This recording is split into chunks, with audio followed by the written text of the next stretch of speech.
ተወዳጁ የዓለም ዋንጫ ከተጀመረ 12 ቀናትን አስቆጥሯል። አርጀንቲና ከሜሲ ጋር፣ ፈረንሳይ ምባፔን ይዛ፣ ኖርዌይ በበኩሏ በኤርሊንግ ሃላንድ ፊት አውራሪነት እየተመራች ግሩም ጊዜን በማሳለፍ ላይ ይገኛሉ። ዛሬም ተጠባቂ የምድብ ጨዋታዎች የሚደረጉ ሲሆን እንግሊዝ ከጋና የሚያደርጉት ጨዋታ ከምሽቱ 5 ሰዓት ላይ ይጀምራል። የጋናው አሰልጣኝ ካርሎስ ኬሮዥ እንግሊዝን በተመለከተ ጥሩ ትዝታ የላቸውም። በ2022 የኳታር ዓለም ዋንጫ ኢራንን እያሰለጠኑ በሶስቱ አናብስት 6 ግቦች ተቆጥረውባቸው መሸነፋቸው ይታወሳል። ጁድ ቤሊንግሃም ለ50ኛ ጊዜ የእንግሊዝ ብሔራዊ ቡድን መለያ ለብሶ ወደ ሜዳ እንደሚገባ በሚጠበቅበት ጨዋታ በታሪክ በእድሜ ትንሹ 50 ጨዋታ ለብሔራዊ ቡድኑ ያደረገ እንግሊዛዊ ተጫዋች የመሆን እድል አለው። ፎክስቦሮ ማሳቹሴት ላይ በሚደረገው ጨዋታ አሸናፊ የሚሆነው ሀገር በቀጥታ ቀጣዩን ዙር መቀላቀሉን የሚያረጋግጥ ይሆናል። እንግሊዝ ድል አድርጋ ክሮሺያን ፓናማን የምታሸንፍ ከሆነ ደግሞ ሶስቱ አናብስት ምድባቸውን በአንደኝነት መጨረሻቸውን ያረጋግጣሉ። ሁለቱም ሀገራት የምድብ የመጀመሪያ ጨዋታቸውን ድል አድርገዋል። ያሸነፉበት መንገድ ግን ፍጹም የሚለያይ ነበር። ጋና ፓናማን በመጨረሻ የሽርፍራፊ ሰከንዶች ግብ ስታሸንፍ፣ እንግሊዝ በበኩሏ ክሮሺያ ላይ ብልጫ ወስዳ ማሸነፏ ይታወሳል። ጋናውያኑ በፓናማው ጨዋታ የመጀመሪያ አጋማሽ አንድም ሙከራ ማድረግ አልቻሉም። ያን ብቻ ሳይሆን ግቧ እስክትቆጠር የነበራቸው የኤክስጂ መጠንም ከ0.3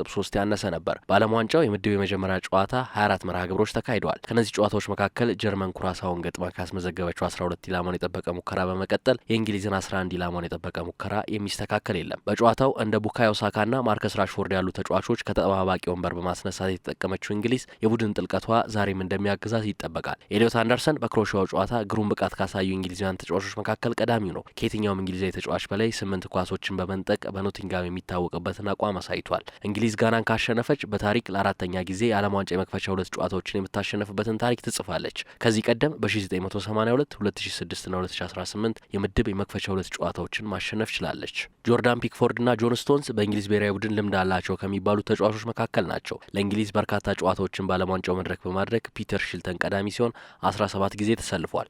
ሁለቱ ተጫዋቾች በዛሬ ምሽት ጨዋታ 14ኛ የዓለም ዋንጫ ጨዋታቸው ላይ የሚደርሱ ይሆናል። ሃሪኬንም የዛሬውን ጨዋታ የሚያደርገው ሪካርድ ለማሻሻል ነው። የባየር ሙኒኩ አጥቂ ኳስና መረብን ማገናኘት ከቻለ ጋሪ ሊንከርን በመብለጥ የእንግሊዝ የምንጊዜ የዓለም ዋንጫው ከፍተኛ ግብ አስቆጣሪ መሆን ይችላል። ጋና ፓናማን ባሸነፈችበት ወቅት ካሌብ ሪንኪ ብቸኛዋን ግብ ከመረብ ማገናኘቱ ሲታወስ፣ አንቷን ሴሜኞና ኢናኪ ዊሊያምስን የያዘው የካርሎስ ኬሮዥ የማጥቃት መስመር ለእንግሊዝ ፈተና ይዞ ሊመጣ እንደሚችል ይጠበቃል። እንግሊዝና ጋና ከዚህ ቀደም በትልቁ የውድድር መድረክ ተገናኝተው አያውቁም። በ2011 ያደረጉት የወዳጅነት ጨዋታ ብቸኛው ግንኙነታቸው ሲሆን ውጤቱም 1-1 በሆናቸው ውጤት መጠናቀቁ ይታወሳል። በወቅቱ አንዲ ካሮል የእንግሊዝን፣ አሳሟ ዣን በበኩሉ የጋናን ግብ ማስቆጠር ችሏል። እንግሊዝ ከአፍሪካ ሀገራት ጋር በዓለም ዋንጫ ባላት ግንኙነት ጥሩ ቁጥሮች ያሏት ሲሆን ጋና ይህንን ታሪክ ለመቀየር ትጫወታለች። እንግሊዝ ከዚህ ቀደም በግዙፉ የውድድር መድረክ ሞሮኮን፣ ግብጽን፣ ካሜሮንን፣ ቱኒዚያን፣ ናይጄሪያን፣ አልጄሪያንና ሴኔጋልን ገጥማለች። በዚህም 5 ያሸንፋ 3 ጨዋታዎችን ባቸው ውጤት መደምደሟን ቁጥሮች ይጠቁማሉ። የዓለም ዋንጫ መርሃ ግብሮች ቀጥለው ሲካሄዱ ሌሊት 8 ሰዓት ፓናማ ከክሮሺያ ይጫወታሉ። ንጋት 11 ሰዓት ላይ በሚደረግ መርሃ ግብር ደግሞ ኮሎምቢያ ዲሞክራቲክ ኮንጎን የምትገጥም ይሆናል።